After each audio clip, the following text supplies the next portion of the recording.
रवि और सिया सबसे अच्छे दोस्त थे। दोनों को रोमांच और नई जगहों की खोजबीन करना बहुत पसंद था।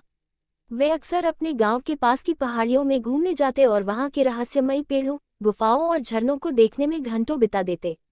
एक दिन स्कूल के बाद दोनों ने एक नई पहाड़ी की ओर जाने का फैसला किया, जहां कोई ज्यादा नहीं जाता था। गांव के बड़े बुजुर्ग उस जगह को रहस्यमयी पहाड़ी कहते थे और बच्चों को वहां जाने से मना करते थे। लेकिन रवि और सिया को रहस्यों से डर नहीं लगता था, बल्कि वे और भी उत्साहित हो जाते थे। क्या तुमने सुना है? दादी कह रही थी कि इस पहाड़ी में कुछ अजीब होता है। सिया ने कहा, हाँ, लेकिन हो सकता है कि ये बस डराने के लिए कहा जाता हो। चलो खुद देखते हैं, रवि ने मुस्कुराते हुए जवाब दिया। दोनों धीरे धीरे पहाड़ी पर चढ़ने लगे। रास्ता घना और संकरा था और सूरज की रोशनी पेड़ों की शाखाओं के कारण मुश्किल से नीचे आ रही थी।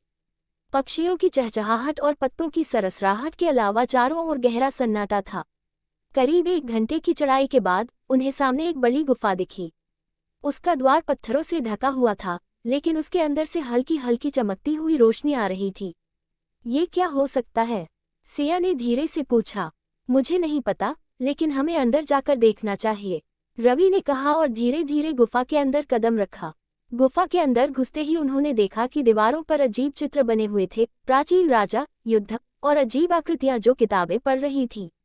गुफा के सबसे अंदर एक पत्थर की मेज रखी थी, जिस पर एक बहुत पुरानी लेकिन चमकती हुई किताब पड़ी थी। देखो, ये किताब कितनी अजीब है, सिया ने आश्चर्य से कहा। रवि ने हिम्मत जुटाई और किताब को धीरे से छुआ।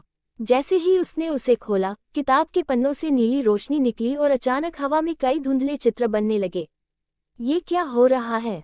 सिया ने घबराकर कहा। मुझे लगता है कि यह किताब हमें कुछ दिखा रही है, रवि ने कहा। किताब के पहले पन्ने पर लिखा था, जो इसे पढ़ेगा उसे अतीत और भविष्य दोनों दिखेंगे।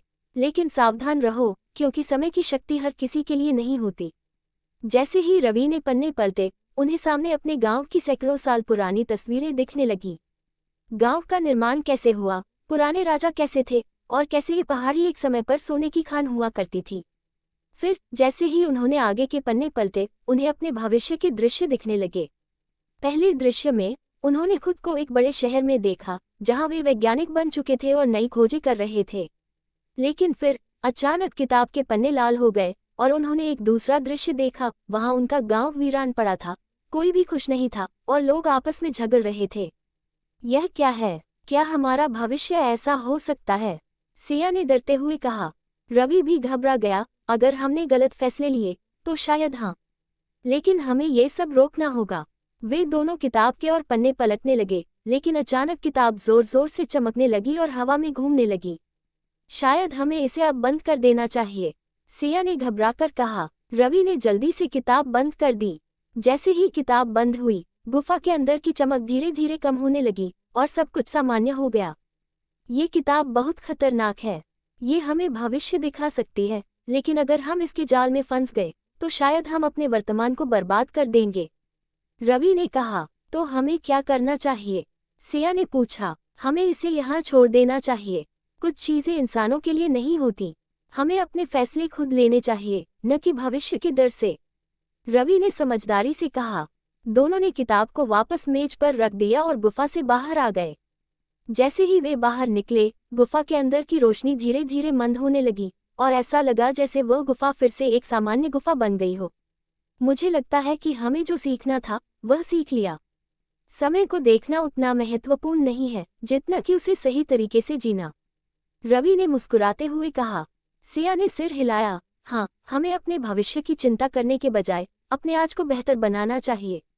इसके बाद वे दोनों खुशी खुशी अपने गांव वापस आ गए, इस रहस्य को अपने दिल में रखते हुए और यह फैसला करते हुए कि वे हमेशा अपने फैसले सोच समझ कर लेंगे।